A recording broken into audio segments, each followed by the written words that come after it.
Understood. Just remember everybody to use your mic. Oh, yeah. So I will, it's 6:01, so I will call the meeting to order and take a roll call. I'll start on my left with David. Here. Leslie? Here. Steve? I'm here, Rika. Mitchell? Here. Niall? Here. Darian? Here. Okay, I think with that we have quorum, and so we can begin the meeting. And we'll start with an approval of the agenda. Can I get someone to make a motion to approve the agenda? So moved. Can I get a second? I'll second. Okay, so approved by Darian, or moved by Darian, seconded by Leslie. And with that, I will move on to any announcements or? I have to ask for the approvals. Can all approved, can you say aye? Any opposed?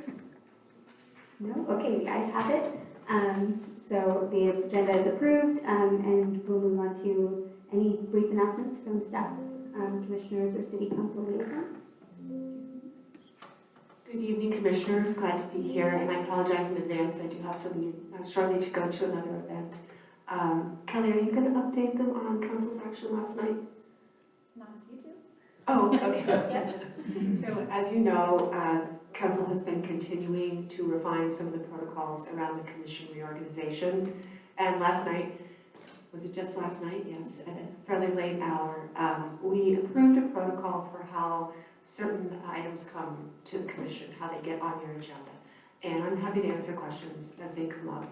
But I will just say here that we clearly recognize that it is a bit of a work in progress. And so we appointed 2 different council members, that is me and Gloria Partida, to kind of follow this process forward, to assess it, to see how things are going, and then to report back to council, because I think we kind of recognize, you know, we're going to know what the sort of hitches are in the proposal as we move forward. And most of the questions that came up had to do with how a certain subcategory of items gets put before you for your consideration. Most of the work you do is pretty routine. It comes to you from staff. Some of it comes to you directly from council. And there are times when you want to self-initiate work. And historically, there's been some communication problems with that, things like that. So the currently adopted proposal is that when you want to do self-initiated work, or at least a subset of it, things that take staff time or resources, that your staff liaison will put together a short report. It'll go up to council for consideration at the next meeting on consent to approve it. So at least council knows what you're contemplating doing. That's in general terms. That's what the currently adopted proposal is for going forward, knowing that we may have to tweak it as we move ahead. So I'm happy to answer questions if you have. I have a question, which you think I would remember because I was here last I night. know you stayed with us. Is it, do we have to get approval from the commission to do self-initiated work and then the council, or? So you always, as a matter of practice, if you're going to take up an item of business and do work, you should always have a majority of the commission approving that work. So that's always been, or should have always been, the practice. So that isn't changing. What's changing is then after a majority of the commissioners want to self-initiate work, then there would be a report up to council for on consent to approve her.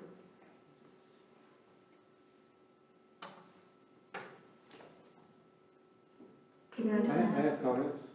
Go ahead. I don't know if we're done with this item, but I have those comments. It's not an item. I'm just getting it up. Okay, but I don't want to keep the flow running, so.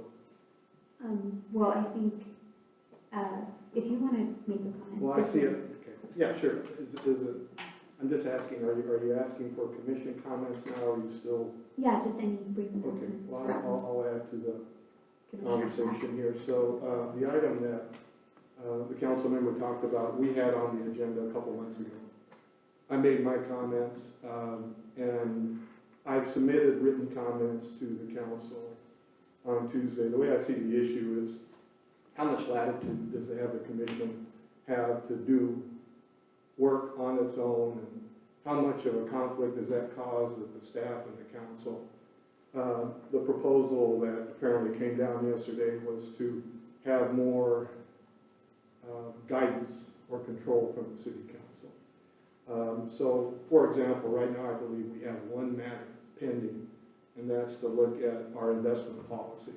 In the past, this commission has had as many as 6 different independent investigations or reviews or insights. So it was an opportunity maybe for commissioners to take their expertise and try to advance the city issues, however that might be. There was, as we talked, it sometimes became a question of how much value that had, what impact that had on staff, but this apparently what came down last night was a change in the process. And so we can see, I guess, whether that's a plus. As you heard me 2 months ago, I see it as a minus. And, but I did type my comments for whatever it's worth. I did not express, of course, the comments as a commissioner because I wasn't authorized to do that. These are my individual comments, so if you're interested, you can read them. If not, you can recycle. So that's my comment on participation and involvement of the commission. But I got something else that I want to share with you that this would be a good example of what maybe the commission could do, and I hope city staff is doing this, or the city is strategizing for this. So on the election of last month, it wasn't just the sales tax that was of interest to the city finances, it was the bond measures. And Proposition 4 passed, and that was a $10 billion plus bond measure, state bond money that can be allocated to a variety of different different eligible entities, including cities like Davis. And the way the bond measures work, they have different pots of money depending on how the legislature allocated them. And this bond measure was described as a water bond. It's a complete misnomer. That's how the legislature does it. They put the word water because people like water. But it has a bunch of other pots of money for parks improvement, trail improvements, environmental restoration improvements. So just to tee that up, I'm sure the League of Cities and other kinds of entities are all over this. But this could be an opportunity for the city of Davis to get some of this money, but it's always grant money. So you got to be strategic about it and get ready to do it. So that could be, for an example, something that the commission can help with. So those are my comments. Thank you for listening to me. Thanks, David. Are there any other comments that anyone wants to make? I mean, unless commissioners have one, I just wanted to do a quick announcement or to let you know our January meeting falls on January 1st. So we're not going to have a meeting in January at all, and we'll have one in February, just to let you know. So I just want to make sure, I have it on the long range calendar, but I want to make sure you guys know it. Actually, I have one other comment. I already shared this with staff. I unfortunately have to leave at 7 for a client. I can't get out of it, so this is an advisory meeting today, so it's not going to affect the quorum. So I will quietly leave at 7. I just want to give you a heads up. Okay, thank you. Well, if there aren't any other announcements, then no, okay. Then I'll move into the public comment. Are there any in-person public comments? Public comment? Yes.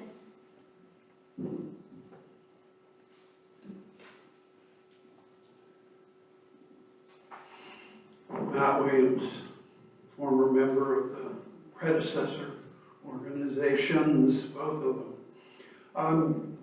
I have here, which I'll pass out, and I'll give these to Elena, some written comments for item 6A, but my comment here will be regarding the ACFR, or also known as the CAFR There was a lot of discussion, which Donna and I had a lot of back and forth on the audit and the audited financial statements.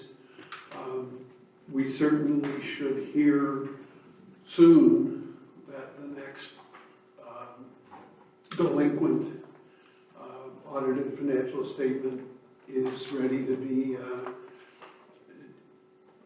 published and made available to everyone. And I think it's one of the things that Donna, when she was on the Finance and Budget Commission, and I, when I was on the Finance and Budget Commission, both were very concerned that budgets are approximations.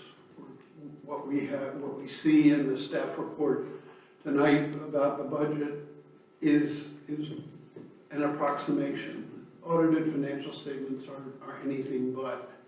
So for the purposes of both transparency and just forthcoming to the citizens, we should be getting out our audited financial statements on time. Thank you. Thank you. Are there any other in-person public comments? Are there any written public comments? Nothing came to us. There was, I think, a comment that was sent to all the commissions, including fiscal commissioners, related to the item that Donna just described earlier, but there was nothing else. Thank you. Well, if there are no other public comments, then I will move on to the consent items. And to start, there are the fiscal commission meeting minutes of November 6th. Can I get a motion to approve the minutes from the last meeting? Can I get a second? Second. Can I hear an aye from everyone else who approves? Aye. Any opposed? I'm going to abstain, I wasn't there. So one abstention. And with that, the minutes are approved, and we can move on to the regular items. So the first regular item is presentation of the citywide expenditures, so I'll turn it over to you, Elena.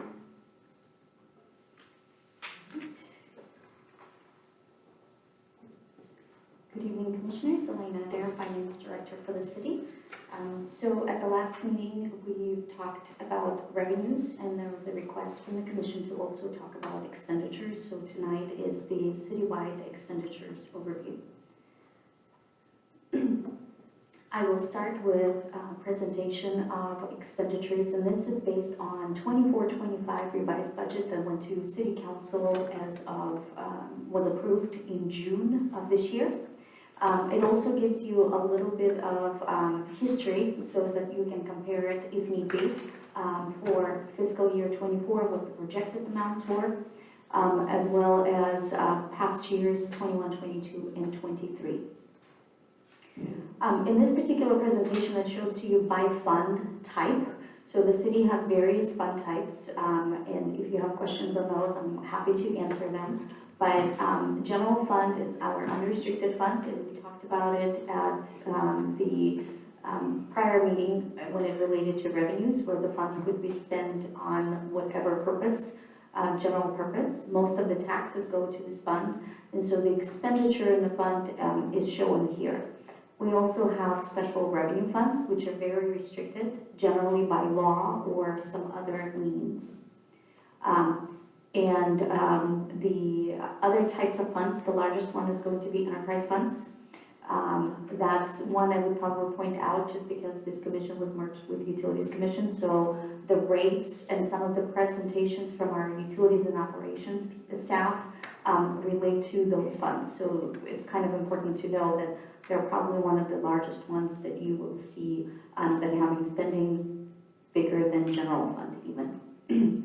And then capital projects funds are projects that are done by the city. What we call it, streets and roads, facility improvements, things like that. Anything that maybe relates to bikes and bike paths, things like that. So this shows you spending, so for fiscal year 25, the appropriations were $256 million, 446,000. So this is the expenditures here. Now, I also know that there was a request to show these expenditures in more than just the fund type, but in other ways. So what we did is we also do a breakdown by category. You want us to wait with questions, or? It's not a very long presentation, so I can go back. So if you can hold the questions till the end, that would be great. So those exactly same expenditures are now broken out into a different view, I would say, as to where we actually spend the money. And as you can see, colors are actually brighter, but you can't see them as well on the screen. But the two largest categories that you see are going to be salaries and benefits, so that's the staff, city staff. And then we have other operating costs, which includes, materials and supplies, utilities, PG&E, water, whatever it is, and variety of services that the city is using. Contractual services, those are going to be more of the type of professional contractual services called engineering, legal services, things like that, audit services. We have a small percentage that goes to debt service. I will say that majority of that, those expenditures is part of the enterprise funds. Because the city general governmental activities only have Department of Energy loan, which is about a little over $100,000 a year in terms of debt service payments. So everything else is enterprise funds, so bonds and loans. We'll also spend money on capital outlay, and this is, governmental term, but capital outlay is, as I said, all of the capital projects that the city is doing are captured here. This number fluctuates from year to year. Oftentimes, departments request funding for capital projects in year one of the budget. So it oftentimes happens that the year one of the budget has much larger capital outlay expenditures, and the second year is not so much. So it usually shows as reduced. And we budget on a project length basis. So what that means is we may budget it in year one, but the project may last more than a year. So that full budget is then allocated to the project and is committed for that purpose. And we also have the cost allocation, and this is the general allocation of costs for internal services, and as well as, I would say, central services like city manager, city clerk, finance, HR, that's then allocated to all the other departments and funds. So you see in the graphical presentation that showed you percentages, how much we spend on various categories. In this particular view, same thing, but in dollars. So it's the preference, right? If you like to see it in numbers, you see it in numbers. If you prefer more of a graphical view, that was the prior slides, but the same information. So I did want to point out a little bit more on the general fund expenditures. So this presentation shows it to you by department. So if you saw it, we looked at it, it was $86 million, I believe that was a general fund expenditure. So how do we spend it? So each department, this is the allocation, shows you graphical presentation of how much is spent within each department. And then also that same information is presented by category, as we just talked. So where majority of the funds being spent in its salaries and benefits within the general fund itself, and then as you can see, all the other categories are included in the smaller pieces of the pie.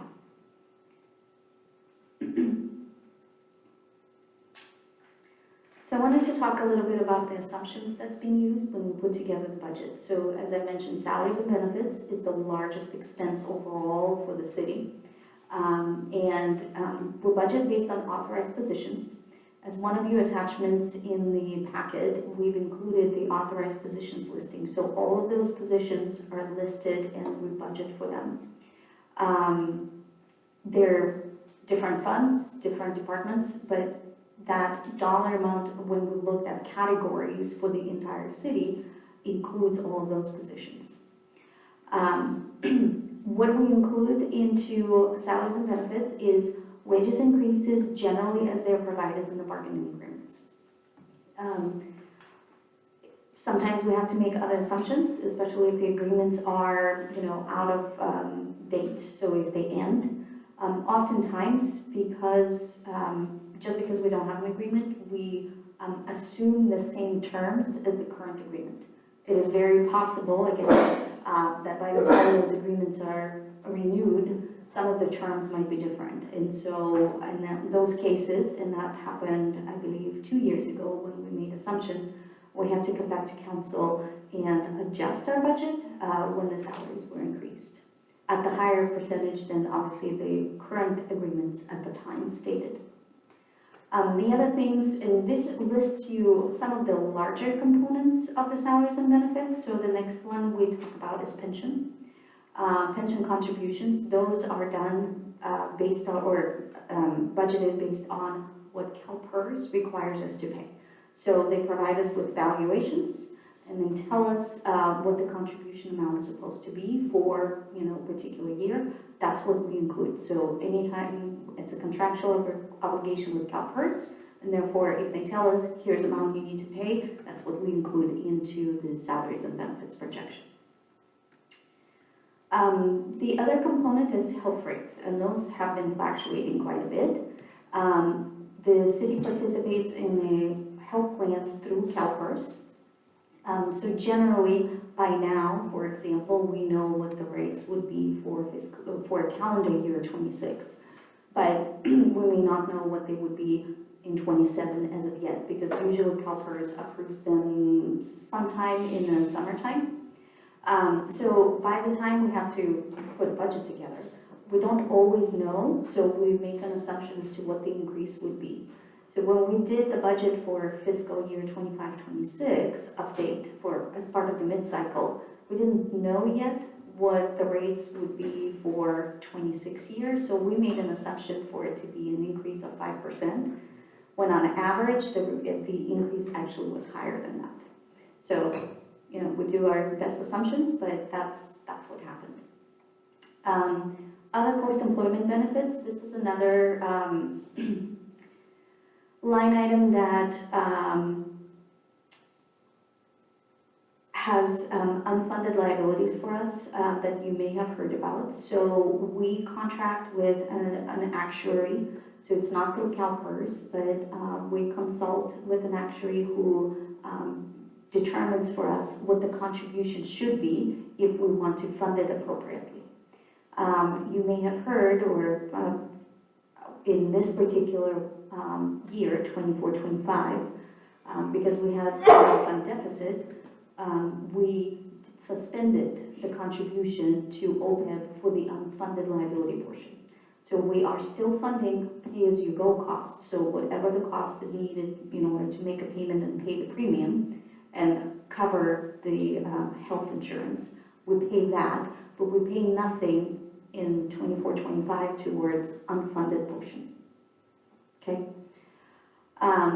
The other component we include is workers' compensation. So the rates for workers' compensation, health rates, have gone up significantly. The city is participating in abbreviation YCPARMIA, Yolo County Public Insurance. The risk management group. Yes. So through the county, and its participants are the other cities as well as the county within Yolo County. City of Davis is one of them. So they make a determination how much money they will need in order for us to participate in the insurance. And based on that, we calculate the rates across the city by department, how much the contribution should be. We also make an assumption for vacancy savings, but only in general fund, because the other funds are restricted, and anything that's not spent, even if it's related to salaries and benefits, stays in that fund because it's restricted by nature of the fund itself. So you can't just take that money and go somewhere else with that, right? or spend it on something else. As an example would be, let's say if it's water, it stays with water, it cannot be spent on anything else. With general fund, it's a little different, right? It's the only unrestricted fund, so we actually do make an assumption for vacancy savings because we don't want to necessarily tie up the money when it could be spent for other purposes, especially if it's needed. So that assumption is made, and we had about $1.5 million to $2 million in the last 2 years as a vacancy savings assumption. So moving on to the contract services and operating costs. Oftentimes our contracts, when departments bring it into either city council approval or even if it's within city managers, they, the vendors or consultants build in cost of living adjustment. So if those contracts have cost of living adjustment, those are included as part of the budget. So it's assumed that that cost will be increased. It doesn't always happen.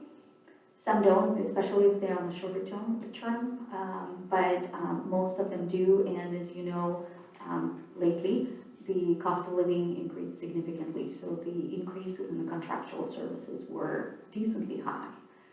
And then the other part is included in that operating cost category is utility costs as well. And you may have heard, if you listened to our mid-cycle presentation, our PG&E costs gone up $1 million. So we haven't really done anything new. We haven't put anything new facility or any of that, but the costs have gone up. I'm sure on personal level, you may have heard that. I can't wait on this one. I need to ask a question. If it went up $1 million, what's our spend with PG&E in total? I do not have that answer for you I tonight. mean, that's a stunning number, $1 million increase. It's almost not believable. I'm not questioning it, I'm just shocked that that would be the increase because I can't imagine what the spend is. Well, I can say we do have some operations that are 24/7. You know, take a water plant, sewer plant, police. So that's a 24/7 operation every day, right, of the year, 365 days. So the lights stay on if they have to. So I can find out and bring it up at the later dates how much we spend on PG&E. Yeah, Because we have because street when you lights. start talking numbers like that, it starts to beg the question, should we be getting our power other ways? And just because I'm not familiar with it doesn't mean everybody's not familiar with it. But I think if we look at that number, just assuming because of the $1 million, we're going to say this is potentially a big opportunity area. We don't control it today, you're right. Is it something we should put under our control? Sorry. No. So that's one of the bigger ones. So we also had some water increases, cost of water have gone up. So those are all built in. And so as you know, for any of the enterprises, if the rates go up, the city pays those rates as well. So we are not immune to not paying those. We're treated as a customer. Cost allocation charges, as I mentioned earlier, this is the allocation charges from centralized city departments, such as city council cost, city manager, finance, HR. All of those are allocated to all the funds and programs within the city. We also do internal service charges. Those are our IT department, or fleet replacement and fleet operations, facility operations. So all of those are distributed through a certain methodology, and all funds are treated the same in those methodologies. The only one, again, primarily because we had a significant deficit within the general fund for 24-25 year, we have suspended the general fund contribution for fleet replacement in fiscal year 24-25. So we've contributed in the past, but we have suspended it in order to save the and keep the reserve levels at 7.5%. For facility maintenance funds, we started doing a little bit of recovery because the fund is operating at a deficit right now, which was caused by increasing PG&E costs as well as increase in janitorial services contract. We had to expand the level of service during the COVID years. And so that caused significant increases compared to what we originally budgeted to charge to various funds and departments. So that created a deficit within facility maintenance fund. In 24-25, we built in, I believe, about $300,000 to try and recover that deficit, because internal service funds should not be operating at the deficit level. That just means we haven't charged other programs sufficiently. So, other assumptions, debt service, as I mentioned earlier in the presentation, there are not really a lot of debt service for governmental activities. Majority of them are within enterprise funds, and that covers the bonds, loans, like State Water Resource Control Board loans, and some internal loans, which you may also know as internal advances. And those budgets are based on the repayment schedules that's been set. Whether if it's a bond and there's an official statement that shows the repayment schedule, we use that. When it's internal loans, when council approves those, we do show a repayment schedule, and so it would be based on those repayment schedules as well. The other category of expenditures is capital outlay. Again, I've mentioned it earlier, it's budgeted on a project length basis. It often, as I call it, non-recurring. And the reason why I say it is once you budgeted for a project and once you fully funded the project, it's unlikely that it's going to repeat, right? If you rebuild, unless it's in many years from now. So if you rebuild a road or a street, it probably will take a few years before that actually happens again. So we call it more of a non-recurring costs. There are very few projects that we have that have recurring costs in there, but they're more of what I call a capital maintenance costs, like facility maintenance, where you may need to, do weatherproofing or, do something, maintenance on the roof or something like that.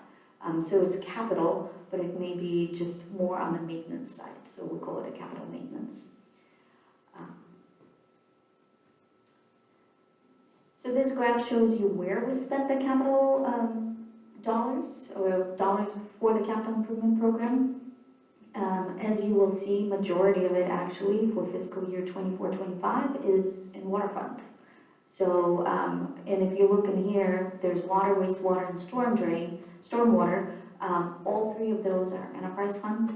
So majority of the capital expenditures happen there. Then the second largest, or the largest for governmental activities, is the transportation or streets and roads related expenditures. This is the, trying to improve our streets. So that's probably going to be the second largest and the first largest for the governmental activities. All right, so that concludes my presentation, and I'm happy to answer questions. Just have a quick one. Would it be possible to see like our top 10 vendors by payable? Or spend, like PG&E one, or does that get sensitive? We can probably run something like this, but I don't necessarily have it now. Oh, okay. I don't know if we have it off the top of our heads, but we want a little more clarity on what you'd be looking for. For example, we pass through quite a bit of money to Unitrans. It's grant dollars, it comes in from the federal government, we pass it through to Unitrans for the transit system.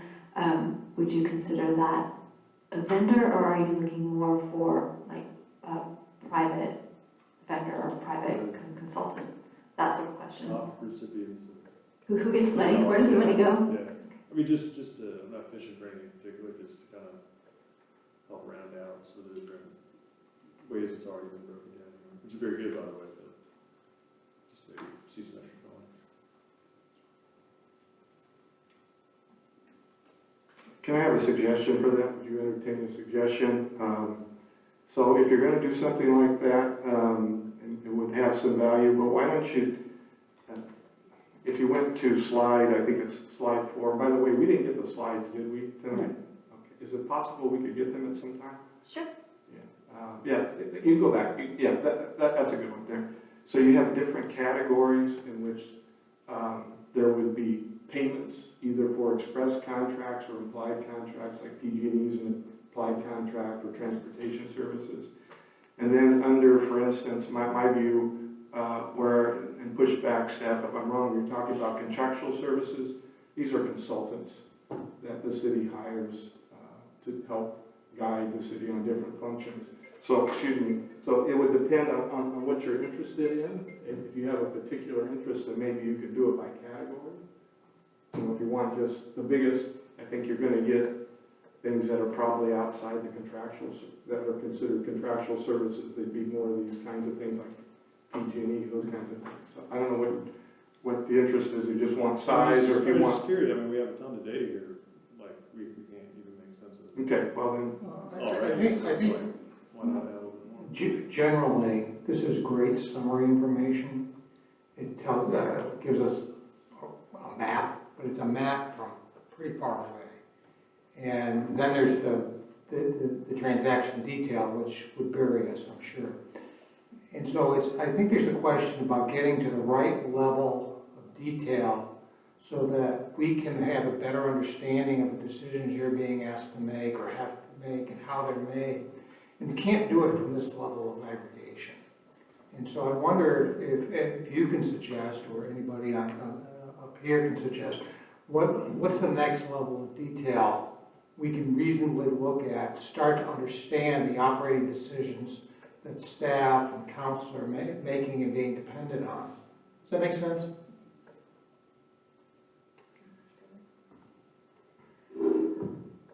Yeah, so it's almost like you'd want to delve down into maybe one department, for example, and get an understanding of how that particular department allocates its staffing, its contractual services, its other costs, etc. Unless you were particularly interested, I know Commissioner Sandino in the past has been interested in contractual services, which he just mentioned.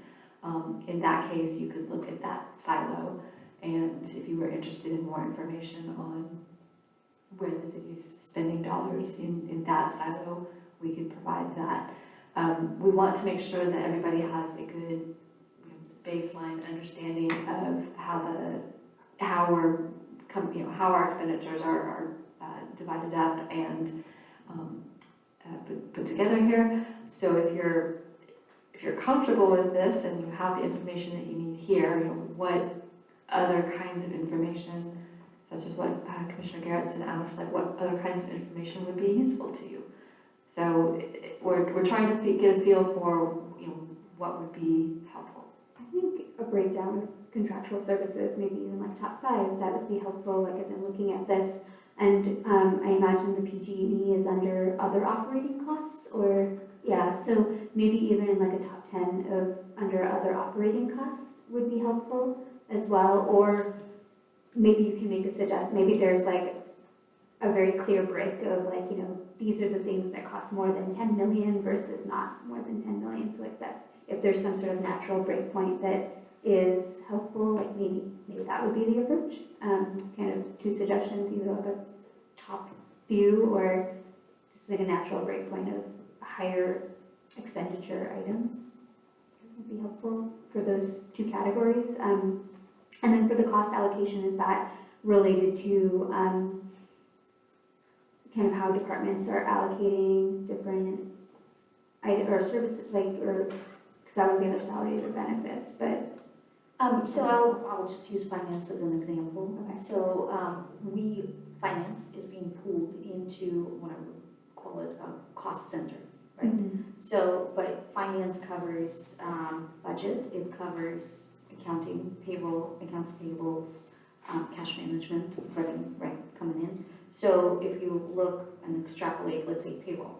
So whatever our payroll division or cost is, so we have a staff who's working on it, right, and some additional costs that associate with payroll, then we take that pool of payroll costs and then allocate it out to other funds and programs, which our methodology is by where the employees are, so employee count.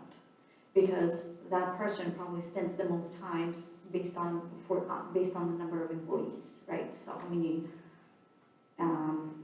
checks we issue, payroll checks, how many direct deposits we make payments on, right? So on and so forth. So that would be the methodology for payroll costs. When we do accounts payables, we base it on number of purchase orders issued, right? Or number of checks that are actually being cut. But we make an adjustment because you may have lots of purchase orders on some type of funds, but you may not have that many on capital projects.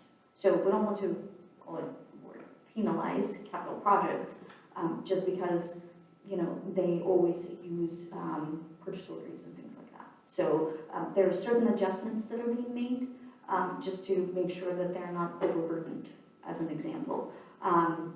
Some expenditures are allocated based on, call it the size of a budget. But at the same time, if you think about it, for utilities, as an example, for solid waste, we contract it out. So we enter into a contract. It's a large contract, but we don't want to penalize that fund just because they have a large contract and we're going to all of a sudden charge a high level of costs. So we make an adjustment for that contract because, I mean, they shouldn't be receiving an enormous amount of costs because of that. But all the funds are then treated in the same way, same methodology, how it's being allocated. So that's just kind of as an example. So budget, you know, we generally base it on the size of budget, for example. So costs that are allocated for budget preparation or any service supplies related to it, staff costs is then allocated. So that's kind of the basis of a cost allocation plan.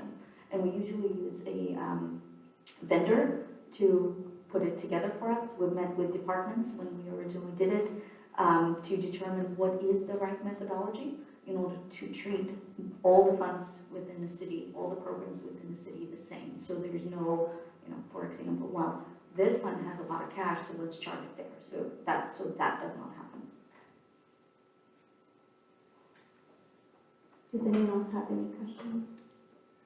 I have questions, but I wanted to follow up on this, just throw out on the idea. So I guess you're going to get some information along that you've requested about the contracts, right?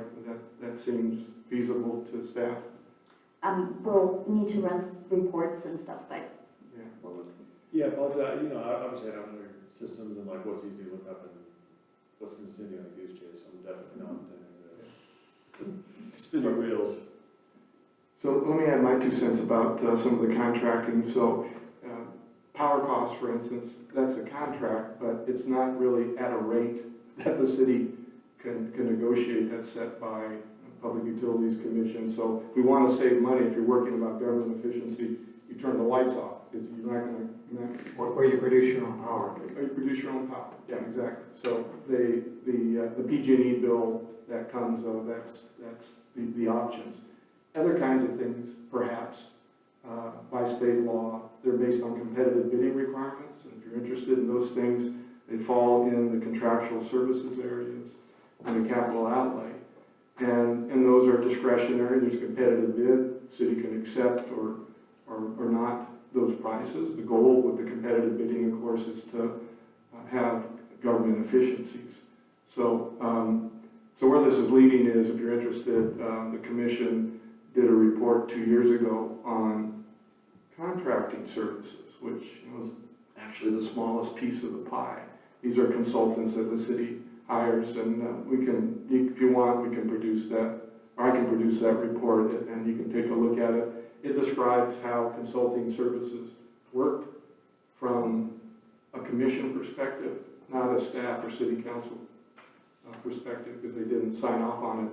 But it was intended to be an accurate representation, so it might have some value to, if you want, we can share that with you. And it was done by me and another commissioner. Does anyone else have any questions of clarification related to the presentation? And also, Elena, thank you for putting this together for us. I do.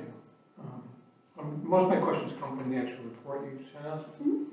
So in pension benefits, health benefits, you quote not percent funded, 68% for the pension, lower for health.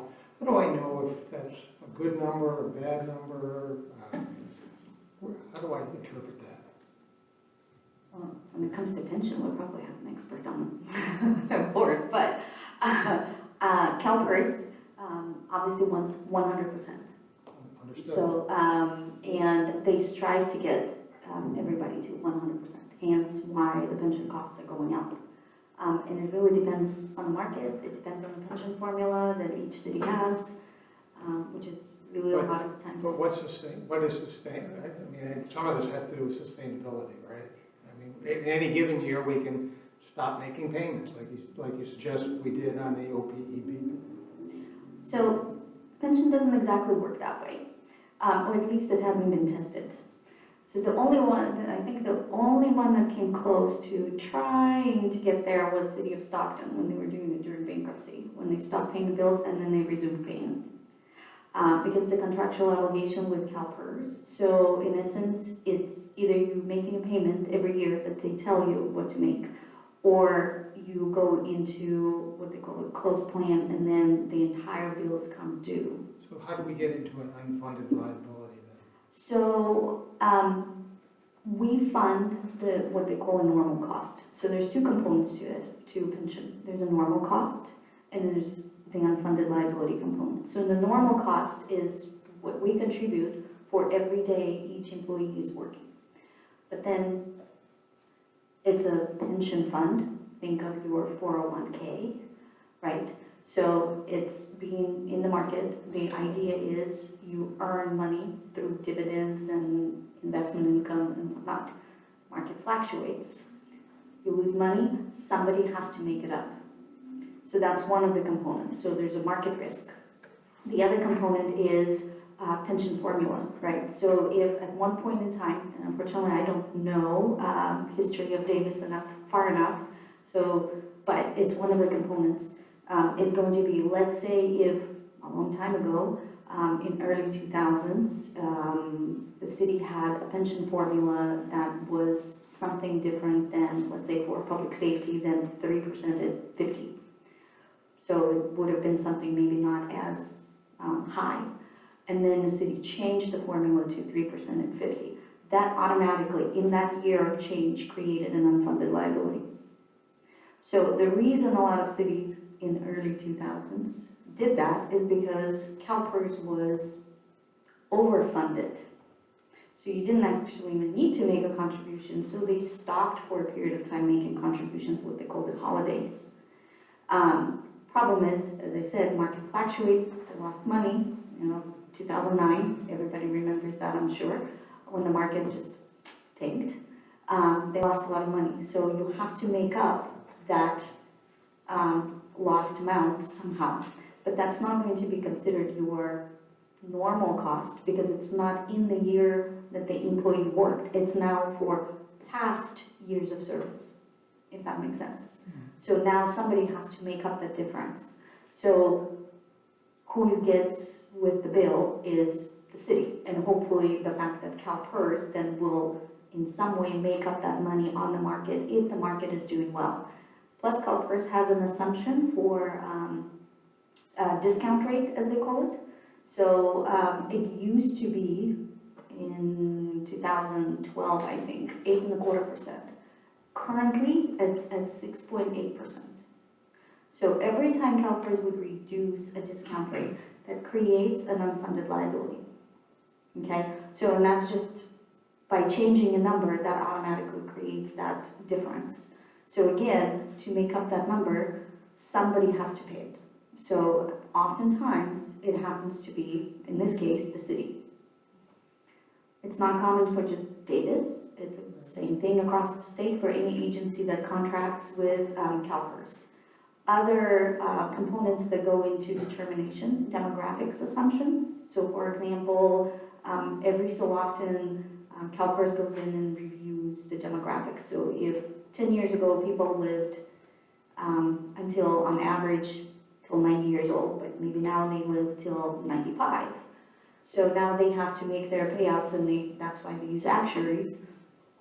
They have to have more money out there in order to continue paying them for that extra 5 years, as an example. But and I'm fine with us deferring this, making a topic unto itself, because I think you go all night on this, and that's not my intent. My intent is to Yes. learn something, because this is a significant liability for Correct. Davis.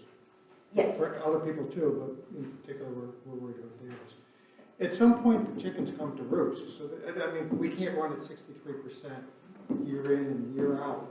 How do we think about this? How do we plan for the future on something like this? Is this something we should defer to another time and another topic, or is it something? So one of the things that there was an attempt made by Governor Brown at the time to deal with pensions. So you cannot, so hasn't been tested in court, but so far, it's pending, I guess, the decision is you cannot go back and change the pension that you have already promised. But you could do it prospectively going forward. So at the time, what the Governor Brown did is passed what they call a PEPRA act. So as of anyone who was hired on January 1, 2013, and after that date, they all fall into this new formula called PEPRA formula, and it's almost uniform, it's preset for the agencies depending on what their original formula, or what they call the classic members, was, but it's a lot less generous than it used to be. So this was a way to curtail the rising cost of pensions. If you look at the actuarial valuations for the city of Davis, there are built-in assumptions as to when the PEPRA employees will when the employees will move all to PEPRA, when the costs will drop a lot more significantly, I should say.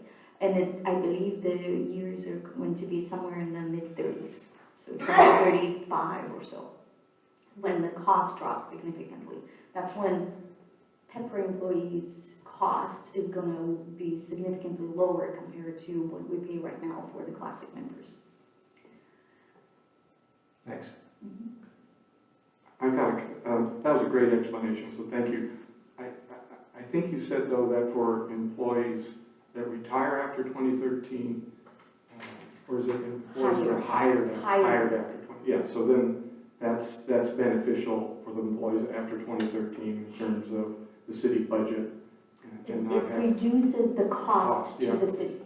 So I just have a general question, if you can share. What is the thinking now with the passage of Measure Q? Is there some idea now to go back and take away that suspension of trying to make up those back costs, or is that for the next budget cycle? I believe the idea is that the staff will go back to the city council to discuss on how to allocate the funds of the new measure. So it hasn't gone to council as of yet. I expect it to happen December 17th, so stay tuned. But that's going to be part of the discussion to restore some of the underfunded items that happened in this fiscal year, or any other items that council might have seen. I just want to add, so two things on Measure Q. One, the revenues don't flow in until probably June at the earliest. So we're really talking about next fiscal year before we see any of those additional revenues come to the city. So we're talking about the next budget cycle. Second, because it's general fund and they're not, it's not a special tax. What we'll be talking to the council about is the list of things that we previously, for this current fiscal year, maybe delayed, or as Elena alluded to earlier, we removed or defunded certain, like the fleet or the fleet replacement. So we'll be talking with the council about all of those types of things, just to get their direction on budget priorities. So it's not that we are determining, on the 17th what exactly Measure Q is going to be spent on, but we need to get the budget priorities, so as we start to build the budget for the next 2-year cycle, we are ensuring that we're including what the council's priorities are, and hopefully those will be covered by the increased revenue that we see. Is there in one place sort of a summary of decisions were made? You've got to balance the budget. And so you have to make decisions about deferring capital improvement, not hiring people, whatever. Is there a place where all those assumptions sit or all those decisions sit as a single document? So the staff report, that when mid-cycle update, included all the items that were defunded or suspended. So I would find that on the website then? Yes, Okay, thank you. and I believe it was the second meeting in June. Yeah, or we can, send a link. What's your thoughts on getting the commission involved in that review of the Measure Q? So I hear you have the city council meeting on December 17th. Maybe that's first in a series of conversations with the council. Are you thinking this commission would get involved in that at all? So first, we need to go to the council and we need to have a conversation with them. After that point, I would expect that the council would want feedback and want input from this commission and other commissions related to things that will feed into the budget. So nothing between now and the 17th, but after the 17th, I would assume there would be something. So I'm just planning to see with my other commissioners if they're interested in something like that. This was my point a couple months ago about commissions and the council. My thought on this is that the commission could provide value on those issues relating to Measure Q to the public and to the council for a variety of reasons. Primarily, we got more time to talk about it, and then we could organize our thoughts and present those to the council. The key for me, though, which has been a challenge in the past, is to have the alignment in the calendars with what the council is doing.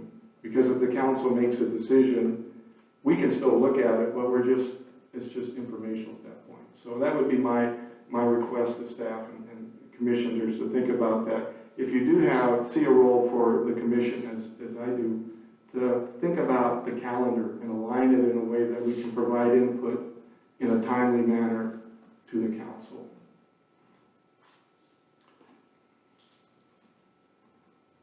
Does anyone else have any questions or clarification on this particular item? I have a question on, sorry, do you want to ask anything before you have to go? Well, I did. I just had a couple ones on this. And Elena, I don't think it's a big issue. I may have the wrong version, but what I printed out on this chart had different numbers. You have 256 there as 256 million as the revised 24-25. I thought. Well, I think this will be emailed to us, right? I have it in the handout that in the attachment, and I'm looking at it, and it had 250. So just double check that. I'm not sure if it's material to the conversation.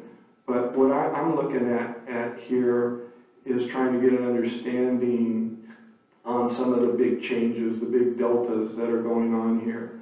And I see for capital outlay, you have a projected 23-24 of 40 million and then revised. So I'm in the last two columns.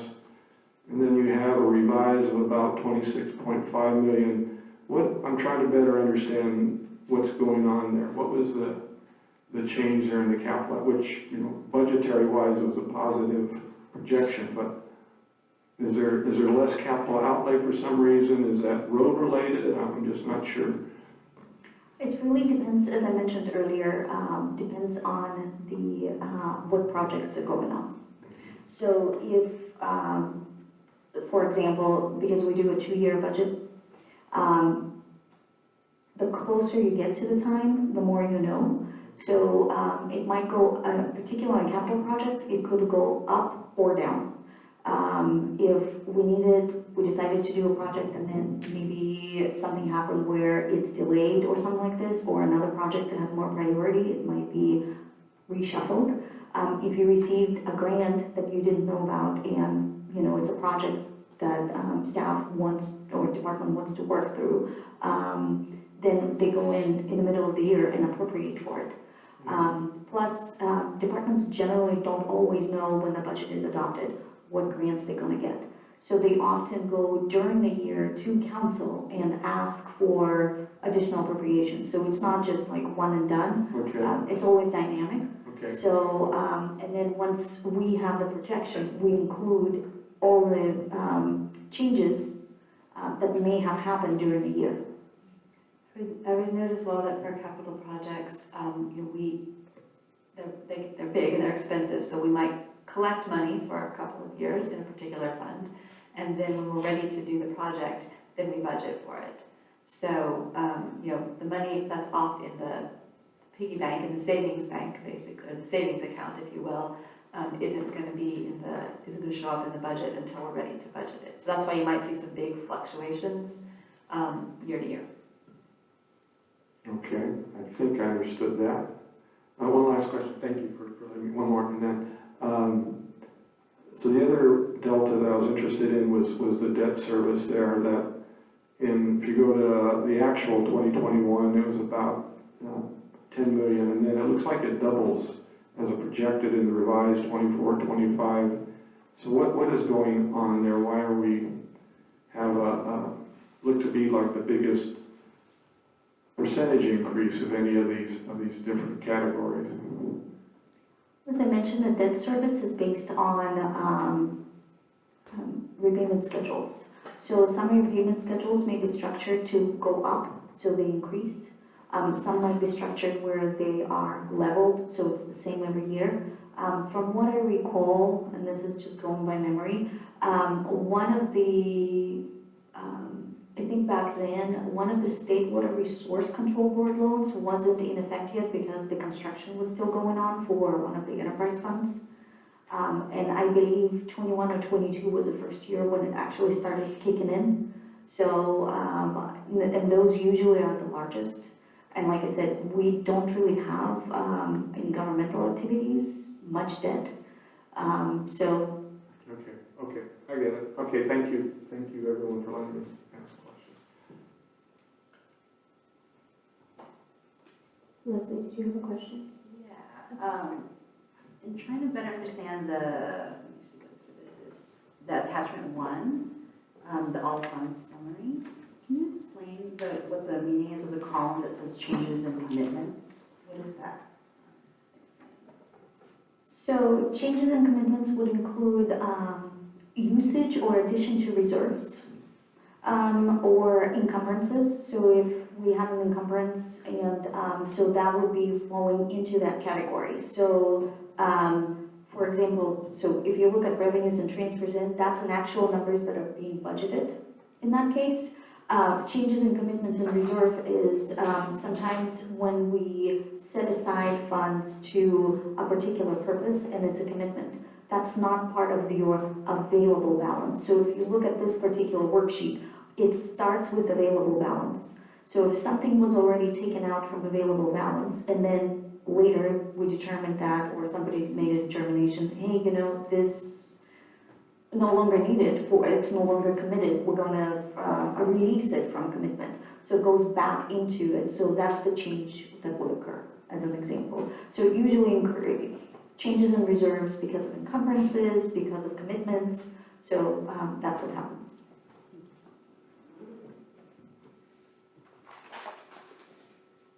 If there aren't any other, are there any other questions related to this topic? Okay. Well, thank you, Elena, for the presentation. If there are any follow-up questions, would it be all right for folks to like email you one-off questions related to? Okay, great. So do we do a public comment for an informational item? Okay, I'd like to open up to public comment. If there's anybody who wants to make a public comment related to this agenda item.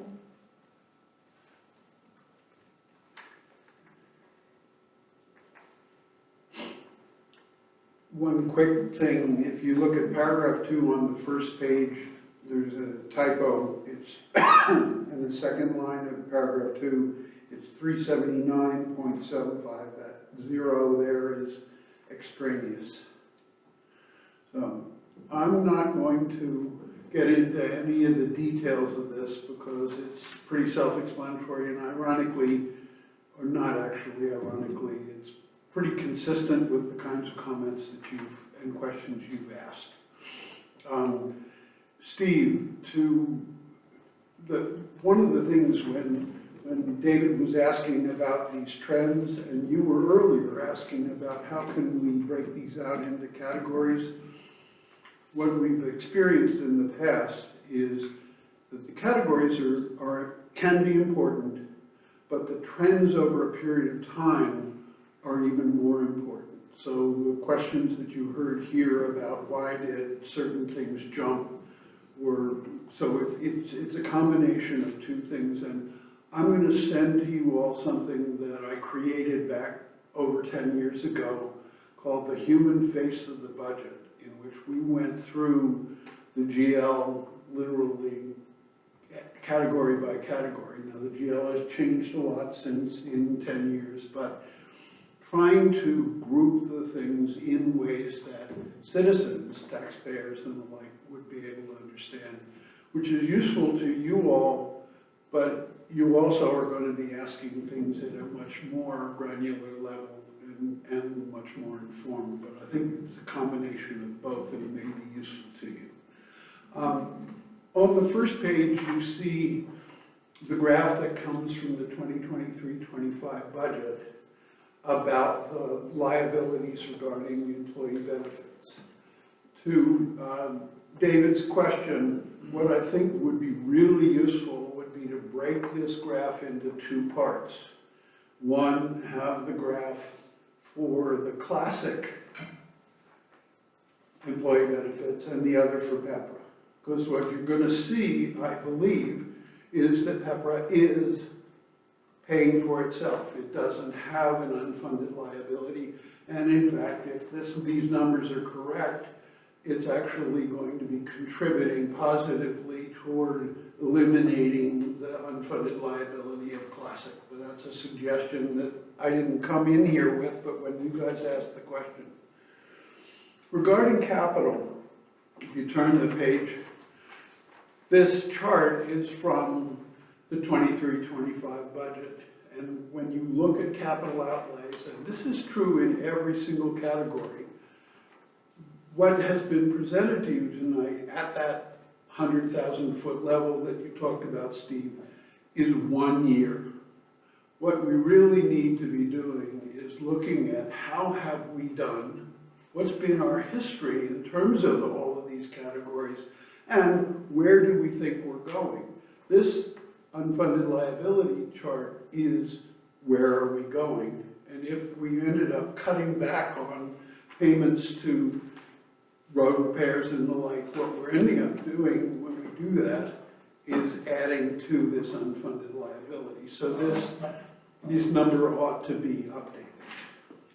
And then the last thing that I think is on the last page, one of the standard operating practices of the city has been with regard to salaries and benefits, that when a department doesn't fill a position and they end up with a positive budget, that money does not go back into the general fund. It stays in the department, and the department often uses that money to pay for toys. And that, I believe, is against state law, but it is the way that it's always been done in Davis. And we actually had Elena's predecessor who left because he said, that's improper accounting, and it's something that really should stop. And I'm sure I've used up my 3 minutes, so I'm going to let you go. Thank you for your comment. I don't know if anyone has any questions follow up after comment, otherwise I guess maybe just a point of clarification, Elena, the vacancy savings, do they go back into the general fund? They go back to the general fund, but not necessarily a specific department, because The general fund is, falls to the bottom line of general fund. okay, thank you. Well, I'm not sure I understand the answer. It falls to the bottom line, but does it stay within the department? No, it does not. Okay.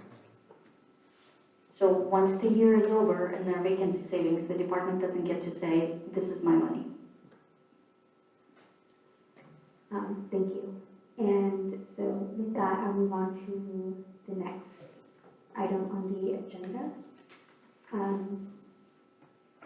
So for the next piece, subcommittee updates, there's the subcommittee on socially responsible investment policy. So the update on that one is we've spoken with some folks around the community about just their interest around what could be included, what might be included, as well as reached out to Elena, who's provided us with a lot of information about the kind of where things lie and where money is invested. And so those are the bigger updates, but I would be curious to turn it to the other commissioners to kind of hear if you have any thoughts. What we have heard is there are folks in the community who are interested in things like human rights screens or things related to climate, and so there are just like a lot of different things that people think about. I think right now there are currently things related to tobacco and certain other things, but I'd be curious to hear if there folks have any thoughts on screens or non-screens or other elements of a socially responsible investment policy that maybe Mitchell and I could look into further. I guess my question, I don't know if you've gotten to this, is it an effective means of protest? Does it change anything? If you stop buying cigarettes, you stop selling cigarettes, there's a financial impact. If you stop investing in the equity of a cigarette maker, does it have any effect at all, even in the aggregate? And Elena, maybe a follow-up on that is, has PFM done an analysis of what the current screens that are in place, like the impact of them on the portfolio, which might not necessarily speak to impact, but just curious about financial impact. I don't believe so. What they have done is they look at it from, I guess for them, in order to first of all enforce it, they're looking for having something more objective. So with tobacco, for example, or gambling products, I believe, the idea is how do you define it? So the companies that are excluded are those that maybe do investing of more than, let's say, 51%. So, because as an example, if you think Safeway, just let's say, their primary line of business is not going to be tobacco, yet they sell it there. Right, so I think that's why they were looking at it from making it more an objective standpoint. So, and most likely, at least what they, I believe, stated verbally, is if we have companies that are 100% funding, let's say, tobacco products or gambling, those companies most likely would not be included in our authorized investments anyway, from what is the state of California allows us to invest in. So there's some, which is why they put in as maybe a percentage to make it objective, because it may be difficult for them to actually enforce certain things like, if some sort of rights or something like this. So how do you define it? And I think that was also a conversation when it was originally taken to council, and there was a discussion at the council meeting. So one of the items that PFM talked about is like, well, how do you define it and make it where they can actually be able to perform that limitation if need be, if that's what's going to be put into the policy. Because if you just say, well, anyone who is, I don't know, produces guns, the United States government does that, right? So does that mean we don't invest in any of the U.S. treasuries? No bonds, no nothing? So that's where I think it becomes a little bit of a difficult conversation, like how do you define it? What do you define specifically, right? I sure prefer we don't keep the cash under the mattress for the city. So, but I mean, I think that's where the difficult conversation comes in. How do you define it?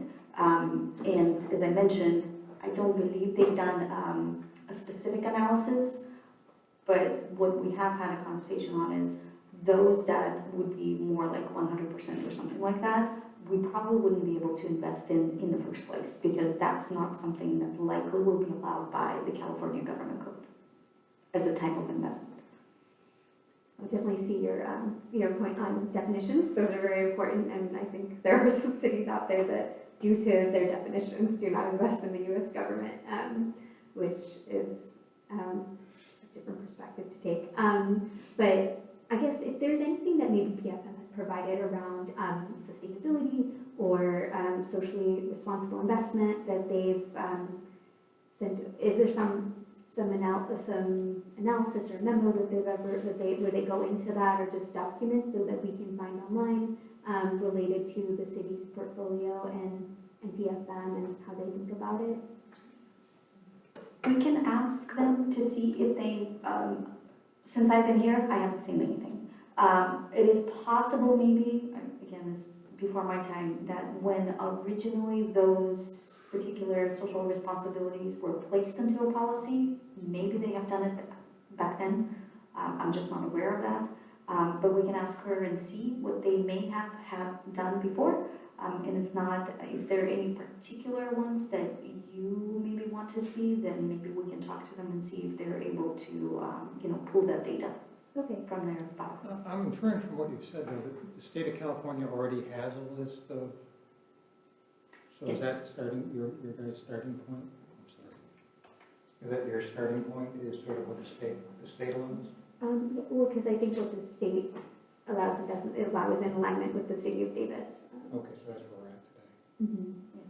So state is what we have to do regardless, but then the city limits it further. So the question is how much more does the city get to limit it, and how, I won't say enforceable it is, but how can we make sure that we actually comply? Because if it's vague, if the requirement is vague and there's no way to define it, then we can't really get PFM to actually restrict it. But if I go back to if the objective is to tell people we're unhappy with what they're doing, when we do this, is the message received, or does nobody hear it? Now, maybe when you aggregate to California or aggregate across the United States, it does. But if Davis and a couple other small cities say, we don't want a company that does ABC, my concern is it makes us feel good that we're not investing, but the message isn't received by anybody. And there are more effective means to protest. Yeah, I suppose based on city council meetings that I've listened to on the topic, it's like folks who've commented that I've heard have spoken more to what are the values of our community and how do we reflect that. And so it's perhaps a signal, but maybe it could be helpful to have a conversation with folks who are also experts like at PFM to see if they've heard anything around that. But yeah, I think that's kind of what I've heard in the past, is that do we signal what are the values of our community, but not necessarily I don't know about impact. I think that's a really hard thing to measure. But I think also, there's the concept of a moral injury, so working the job that you don't believe in, or investing in a company that doesn't have your values, it does have an effect somewhere. I mean, I'm not sure how you quantify it or what you gauge as significant, but it does have an effect. No doubt, but there's a hypocrisy of we're willing to buy our energy from PG&E, but we don't like the way PG&E is operating. And maybe it's because we don't have another choice, and I think we do, but it's sometimes doing the hard things to speak to your morality and whatnot that would be more effective, or we hide behind easier things like this. Is there any public reporting on the nature of the portfolio we can pull up? Pardon? Is there any public reporting on the nature of the portfolio? How much money we're talking about, how's it invested? Yes, so we haven't done this in a little while, but I believe the last time we did it was a presentation to the city council. where we present what the portfolio looks like for the city and what the city is investing in. And we can always provide the information because it's public. Oh, like, do you remember like what meeting it was at? Like, is there some way we could just like go back and pull it from the public website?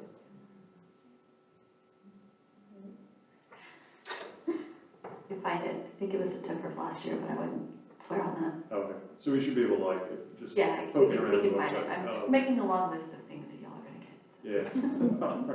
But the total investment portfolio is how big, roughly? It's not very big, right? Well, it depends what you mean, what scale we're talking about. It certainly is not going to be as It's not big. gonna change the world. No. I believe 200 million plus. And we, oh, I'm sorry. Oh, no, I was just saying, I think that's about right, that's just under, I was looking at an old email from you. Okay. Go ahead. I didn't have anything to add, I was just confirming.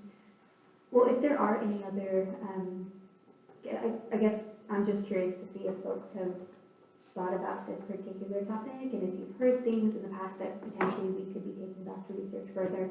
Right now, it's kind of where is the portfolio, how do people define certain things that they have reached out to about screens, but also what are other elements of a socially responsible investment policy, what do some other cities have in place. It's kind of what we've been researching thus far.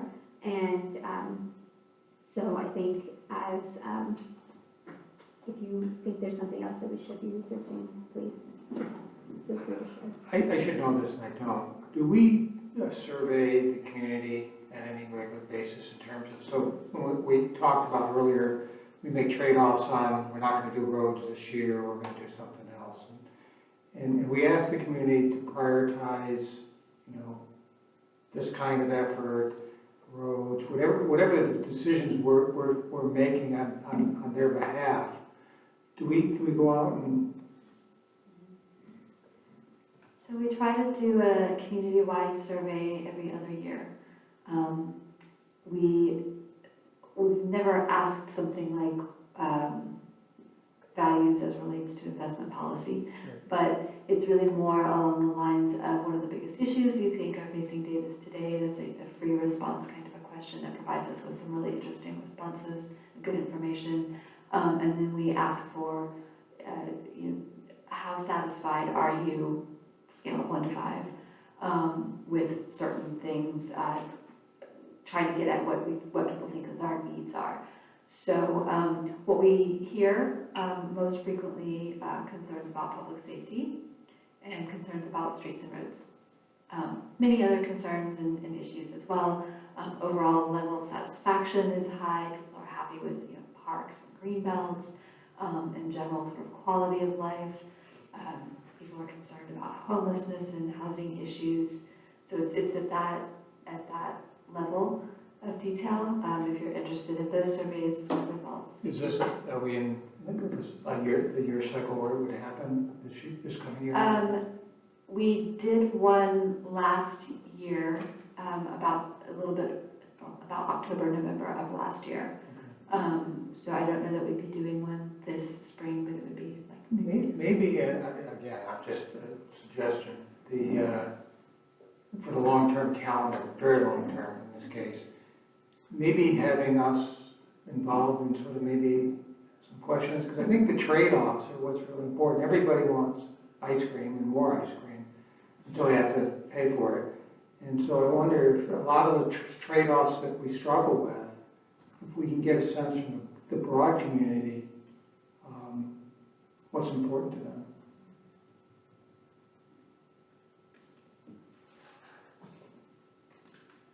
I guess I just said, related to this, and I know that people here know more than I do, but I was on the UC committee of dealing with investments, and these issues came up.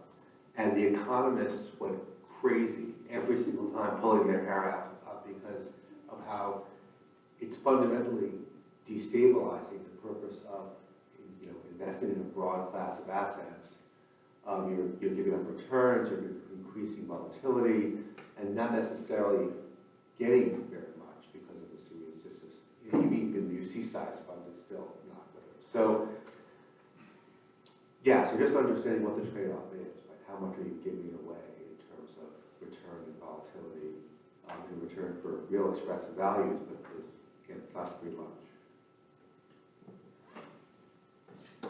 Isn't the city now working with an economist? Is there one that we've contracted with, I thought, to? So we contract with an individual named Bob Leland, who works, now it's called Baker Tilly, but was previously Management Partners. And I think that's who you're talking about. He provides he's put together a long-range forecasting plan. Pardon? He's not an economist. No, he's not an economist. He's actually a former finance director, not from here, but he was in Fairfield for a number of years. So at some point, we will have him come here and talk to this commission about the forecast model and what it looks like, and you guys can ask questions and have him play around with it. It's actually pretty interesting. Most cities don't forecast out many years. And so we've tried to do a long-range forecast out to about 20 years, which all we know is that it's not correct, but it at least gives us a glimpse of where we may have issues we need to look at. It helped us tremendously during COVID when I think on Elena's third day we had to completely redo the budget. So it's been a useful tool. Do you think he might be a resource for the subcommittee, or like in terms of understanding the trade-off and the impacts of? I think Monique from PFM is actually going to be better. I'm not sure, I mean, Bob Leland probably knows treasury and finance, but he is not necessarily working in that area. So Monique will have more of an access to, that type of information than him. Yeah, I guess to Darian's question, my thought would be, would Monique with PFM be open to kind of looking at different scenarios, even if maybe there's like a list of like, what happens if there's this sort of a screen with this kind of a definition? What does that mean for portfolio returns? To kind of get a better sense of that understanding and how it applies specifically to the makeup of the portfolio that the city of Davis has. I think my suggestion would be if you have some questions, then we can maybe coordinate with her, because I'm assuming she's not going to just be able to answer it on the spot. Yeah. She may need, a little bit of time to either gather information or whatnot. So I think if you maybe have some questions, then we can run by her. I think that would be most beneficial. Okay, I think that could be something that we can do and then have something to present on, maybe in the next meeting if possible, or based on availability. I don't know what Monique's availability is, I'm already scheduling her. Are there any other questions or comments related to this topic? I would be so tempted to just copy the CalSTRS exclusion policy for corporate bonds as like a starting point. Because some of these questions just get so difficult. I feel like at least the one we have, I didn't design it, we didn't design it. Kind of threads the needle, right? It excludes, I think, things that people generally object to, like firearms, thermal, tobacco. And am I forgetting something else? Probably I mean, gambling and like, a few other things. prison stocks? Private prison. Yeah, private prisons. That California supports. But I have to just clarify though, there's a difference, right? What pension funds can invest in Is there versus what governments can invest in. So pension funds, the purpose is to make money, right? That's the goal, because the idea is you're going to make enough money so that it pays for itself. That is not how... Protection of the principal. Exactly. That is not how city funds, in this case, will work. Yeah. So, Asset class. yeah, so this goes back to your question, right, about what actually the city is invested in, because the government code is very conservative. Very. And this is because of the Orange County bankruptcy, where they were not conservative. So the question is, what are we even talking about? Like, what is it that the city can invest in? Like, if you can't buy firearms anyway, what is it we don't want you to invest in? mean, I found the table as of fiscal year in '21, and just honestly, it doesn't look like there's like a ton to work with.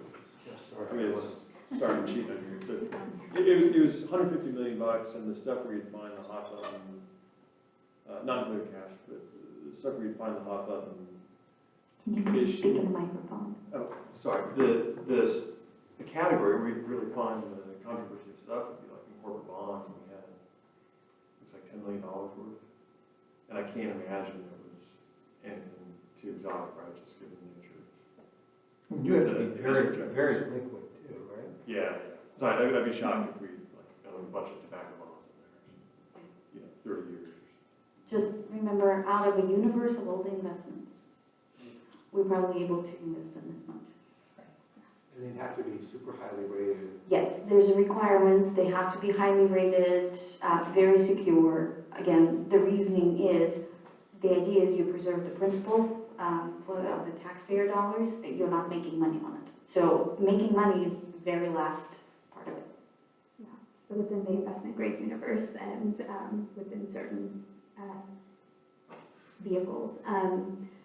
But it does, I guess PFMS provide sort of just a list of what securities were invested in any given month or quarter. Is that something that's available online? Yes. Okay. Maybe you could just help me figure out where I can find that.